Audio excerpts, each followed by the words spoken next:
Bonjour et bienvenue dans la série de podcasts de l'Observatoire du New Normal au travail. Aujourd'hui, nous accueillons le jeune docteur Harry Ramadas qui a soutenu sa thèse en mai dernier. Bonjour Harry et bienvenue. Merci de te joindre à nous aujourd'hui, d'avoir accepté cette invitation pour parler de ta thèse. Alors pour commencer, est-ce que tu pourrais simplement te présenter, parler de toi et de ton parcours académique? Bonjour Fanny, alors merci pour l'invitation dans un premier temps. Alors mon parcours académique, il a commencé il y a 10 ans lorsque j'ai obtenu mon bac. Ma première orientation n'était pas la bonne car ma passion pour la biologie m'a conduit dans des laboratoires que j'ai rapidement fui dès qu'on m'a demandé de disséquer une grenouille. Mais ça m'a conduit à basculer dans un domaine que je ne connaissais alors pas, les sciences de gestion, et s'en est suivi un parcours universitaire assez classique, donc une licence en gestion des entreprises qui m'a ensuite conduit à un master dans la continuité. Et la deuxième année de master était sans doute l'étape, la plus importante, parce que j'étais en alternance au sein du groupe Michelin, donc un leader mondial dans la fabrication de pneumatiques et bien plus encore. Et cette alternance avant la crise sanitaire, elle constitue en réalité le début de l'aventure, le début du projet de ma thèse, car j'ai intégré, un projet qui avait pour objectif d'accompagner les salariés col blanc dans la pratique du travail digital. Autrement dit, à l'instar de nombreuses organisations, le groupe Michelin a déployé un ensemble de technologies digital workplace. En l'occurrence, il s'agissait de la suite Office 365 avec Teams, et les différents outils de cette suite, Office 365, mais on retrouve également dans la concurrence des outils, de la suite Google notamment. Et alors qu'est-ce que c'est ces technologies digital workplace? Eh bien, c'est un ensemble de services digitaux qui ont tout simplement pour objectif de faciliter le travail des salariés au sein d'une organisation. Et donc ce projet, il avait pour objectif d'accompagner les salariés dans l'usage de ces technologies digital workplace. Alors tu nous parles d'accompagner les salariés. Comment en es-tu arrivé au titre de ta thèse ensuite qui s'intitule L'observation du travail digital des cols blancs, le développement d'un observatoire au sein du groupe Michelin? En effet, alors, oui, pourquoi ce passage de l'accompagnement à l'observation? La réponse, on la retrouve dans la première étape de ma thèse. Comme souvent dans une thèse d'ailleurs, j'ai débuté par un diagnostic. Alors, il était question d'accompagnement des salariés avant la crise sanitaire parce que les salariés n'utilisaient alors pas tous, les technologies digital workplace mises à leur disposition par la direction Michelin. Mais au lendemain de la crise sanitaire, avec le passage au télétravail contraint, c'est-à-dire que tous les salariés col blanc étaient, contraints de basculer en télétravail depuis leur domicile, eh bien, on s'est aperçu rapidement que tous les salariés col blanc utilisaient désormais tous ces technologies digital workplace. Alors, notre étude quantitative et qualitative nous a tout de même montré que les usages divergeaient. Et à ce stade, on s'est rendu compte que l'objectif du projet initial, à savoir l'accompagnement des salariés dans l'usage des technologies, n'était plus d'actualité, parce qu'ils utilisaient donc tous ces technologies digital workplace. Et donc, au terme d'une phase de diagnostic avec de nombreux échanges avec la direction des ressources humaines et la direction des systèmes d'information du groupe Michelin, on a fixé l'objectif de cette thèse autour de la question suivante qui est: comment observer la pratique du travail digital des salariés col blanc au sein d'une organisation pré-digitale? Alors, au travers de l'objectif de cette thèse, on a ancré l'étude, on a ancré ce projet de recherche dans le contexte pré-digital du groupe Michelin. Pourquoi? Eh bien, tout simplement parce qu'une organisation comme Michelin, qui est née avant le passage à l'ère digitale, n'est pas confrontée aux mêmes enjeux qu'une organisation digitale telle que Google, Amazon, Facebook, enfin les GAFAM de manière générale. Et donc, au travers de cette question, concrètement, la direction Michelin, elle voulait disposer d'un instrument qui lui permette d'observer la pratique du travail digital des salariés col blanc lorsqu'ils sont en situation de travail, d'en identifier des tendances et d'en assurer le suivi au cours du temps, et enfin que cet outil, cet instrument soit en mesure de produire des recommandations concrètes pour les accompagner dans le pilotage opérationnel du travail digital. Merci beaucoup, c'était très complet. Alors j'imagine que pour observer, il faut que tu collectes des données de quel type? Comment as-tu procédé, pour observer, voilà, le travail digital? Alors, c'était en réalité la première difficulté, à laquelle j'ai été confronté durant, ce projet de thèse. Parce que bon, j'ai cherché plusieurs moyens d'observer en menant des entretiens, des focus group, donc une collecte relativement classique. Mais j'ai rapidement été confronté à la difficulté de l'observation, de cette interaction entre un humain et une technologie finalement.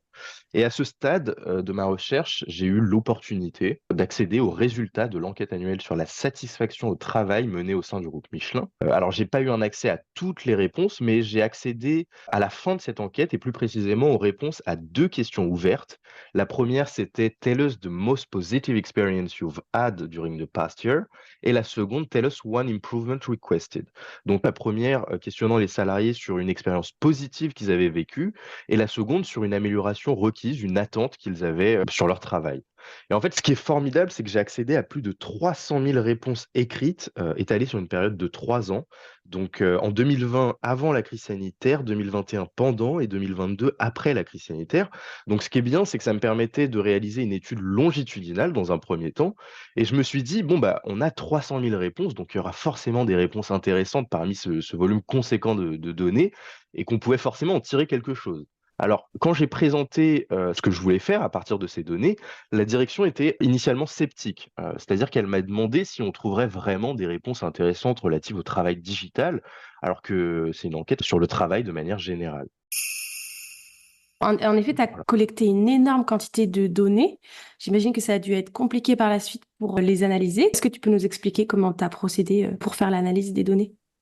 Alors, j'ai mobilisé des méthodes d'analyse de données textuelles. Alors, qu'est-ce que c'est? C'est une combinaison de méthodes d'analyse de contenu qualitatif qu'on combine avec des outils quantitatifs pour en extraire du sens. Alors, j'ai défini dans le cadre de ma thèse toute une approche méthodologique, mais bon, ce qu'on peut en retenir, c'est que dans un premier temps, j'ai séparé les 300 000 réponses que j'avais par année et par question. Donc pourquoi? Bah, dans un premier temps, pour profiter de l'orientation distincte des questions, parce qu'il y en a une qui questionne sur les expériences positives, donc sur la réalité vécue, et une autre sur les attentes, donc sur l'amélioration requise par les salariés. J'ai ensuite séparé par année, donc comme je l'évoquais précédemment, pour pouvoir suivre l'évolution au cours du temps. Ensuite, concernant l'analyse à proprement parler, alors j'ai utilisé une méthode qui s'appelle la classification hiérarchique descendante. Sans rentrer dans le détail, ça permet tout simplement de séparer un échantillon de réponses en groupes de phrases qui ont un sens proche. Ces groupes de phrases, on les appelle les classes, et ces classes que j'ai obtenues à l'issue de ces classifications, eh bien, rassemblaient de 5 000 à 15 000 phrases. Et c'est donc là que je me suis dit, bon, bah, comment faire pour mettre un titre sur chacun de ces groupes de phrases? Comment identifier une thématique? Alors, au début, ce que j'ai fait, c'est que je lisais manuellement et que je codais, c'est-à-dire que je lisais une phrase et j'y associais une thématique. Mais rapidement, bah, je me suis aperçu par la pratique que c'était extrêmement chronophage. Et c'est à ce stade de la recherche que j'ai pu bénéficier de la démocratisation des IA génératives. Et je me suis un peu sous la contrainte, hein, parce que j'ai été contraint d'innover, parce que, bah, il y avait évidemment contrainte de temps quand on fait une thèse en 3 ans. Mais j'ai donc proposé et testé une méthodologie de qualification des classes, donc c'est-à-dire une méthodologie qui m'a permis tout simplement de mettre un titre sur chacune de ces classes en mobilisant l'IA générative, en l'occurrence ChatGPT. Concrètement, ce que j'ai fait, c'est que j'ai fourni du contexte, c'est-à-dire tout ce que je vous explique depuis le début de ce podcast, et ensuite j'ai fourni une liste de mots, donc c'est-à-dire la liste des mots les plus cités au sein de chacune de ces classes, et je demande tout simplement dans le cadre de mon prompt à ChatGPT de me donner pour chaque classe un titre, un résumé et aussi un verbatim type. Et en fait, ce qui est bluffant, c'est que sans fournir, donc en maintenant la confidentialité des données, juste en fournissant du contexte et la liste des mots les plus significatifs, eh bien, ChatGPT est capable de me donner en une fraction de seconde, hein, c'est-à-dire en 5-10 secondes, un résumé, un titre et un verbatim type pour chacune de ces classes, et ça m'a fait gagner un temps fou. Ok, c'est assez innovant comme technique, ça a l'air d'être intéressant. Alors, une fois que tu as analysé ces données, comment est-ce que tu les as partagées et puis à qui, à quelle personne de l'entreprise ça s'adressait? Alors, en parallèle de la collecte de données, j'ai procédé à une itération avec la direction donc des systèmes d'information et la direction des ressources humaines du groupe Michelin autour de la solution envisagée qui permettrait de répondre à la question qu'on s'était posée initialement. Et donc, à force d'échanges, on a abouti à la solution qui est finalement au cœur de ma thèse et que tu as cité dans le titre de ma thèse, c'était le développement d'un observatoire. Alors, un observatoire, c'est un dispositif sociotechnique et communicationnel qui permet tout simplement de réaliser l'activité de l'observation d'un phénomène. Et alors moi, une fois que j'avais analysé les données, j'ai cherché un moyen de les partager de manière interactive à la direction. Alors pourquoi de manière interactive?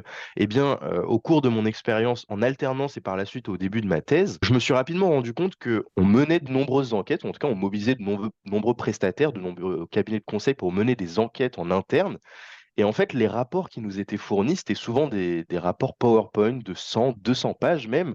Et en fait, la direction ne lisait tout simplement pas ces rapports, ne les exploitait pas. Et donc, moi, je me suis dit, il faut qu'on crée un rapport qui puisse être exploité de manière assez rapide. Et donc, ce que j'ai fait, c'est que j'ai développé une sorte de site internet qui présentait tous nos résultats, donc issus de l'analyse de données. Et en fait, ce qui était intéressant, c'est qu'en un clic, la direction pouvait parcourir les verbatims des salariés, donc par année, par question ou encore par thématique qu'on avait pu distinguer au travers de la méthodologie de qualification des classes via ChatGPT. Et donc ça nous a permis de livrer un rapport interactif à la direction du groupe Michelin. Et donc, au lieu de tout simplement donner des thématiques, de partager des résultats, ça leur permettait de parcourir les verbatims et donc d'incarner les résultats. Ouais. Donc, tu nous as parlé des moyens de partager ces résultats. Maintenant, est-ce que tu peux nous parler des résultats en eux-mêmes? Quels sont les principaux résultats de ta recherche? Alors, nos travaux, dans un premier temps, ils ont permis de contribuer à l'amélioration de la compréhension du travail digital. Mais avant de parler de travail digital, eh bien, ils ont contribué tout d'abord à la compréhension du travail de manière générale. Et donc, l'analyse que je présentais précédemment des réponses des salariés col blanc, elle nous a permis de distinguer, d'identifier les 5 facettes du travail telles qu'elles sont représentées par les salariés col blanc. On retrouve donc dans un premier temps l'environnement de travail Digital Workplace. Alors dans cette thématique, on retrouve des réponses des cols blancs relatives à leur environnement de travail, leur bureau, les espaces où ils travaillent. Et dans cette thématique, eh bien, on a retrouvé énormément de réponses relatives à cette technologie Digital Workplace qui nous intéresse donc. La seconde facette, qu'on a identifiée est relative au système managérial et à la carrière et donc on y a retrouvé, énormément de réponses relatives à la, relation d'un salarié avec son manager ou encore la gestion de sa carrière de manière générale. La troisième facette qu'on a identifiée est relative à la collaboration en équipe. Bon là, il s'agit, en l'occurrence des relations, entre le personnel. Ça peut être avec le manager, mais également avec, ses coéquipiers, ses collègues, la manière dont ils travaillent ensemble. On a ensuite une quatrième facette qui est relative au contexte organisationnel.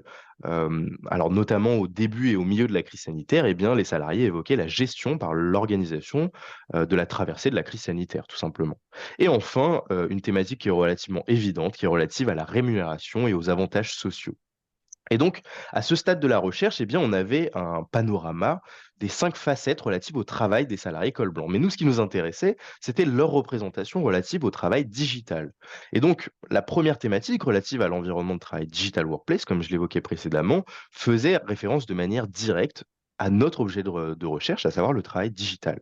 Mais on ne s'est pas arrêté là et on s'est dit, bon, bah, on va quand même aller creuser les autres thématiques, donc les 5 facettes que je définissais précédemment, pour voir si le travail digital y est évoqué. Et ce qui est intéressant, c'est que les 4 premières facettes, donc toutes les facettes que j'évoquais, à l'exception de la rémunération et des avantages sociaux, ont fait émerger des réponses relatives au travail digital. Et donc, les salariés évoquaient notamment l'usage des technologies Digital Workplace, leur travail à distance, donc comment se passe le travail lorsqu'on est localisé, notamment depuis son domicile.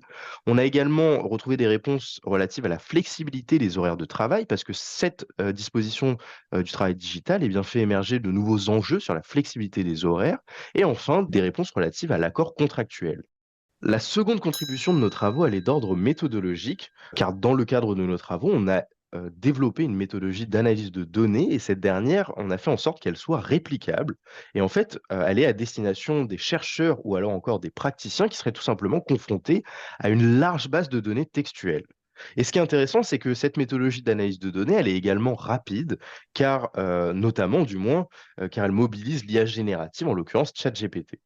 Enfin, la dernière contribution, de nos travaux est donc d'ordre managérial, car la méthodologie d'analyse de données nous a permis, d'identifier les résultats que je présentais dans un premier temps.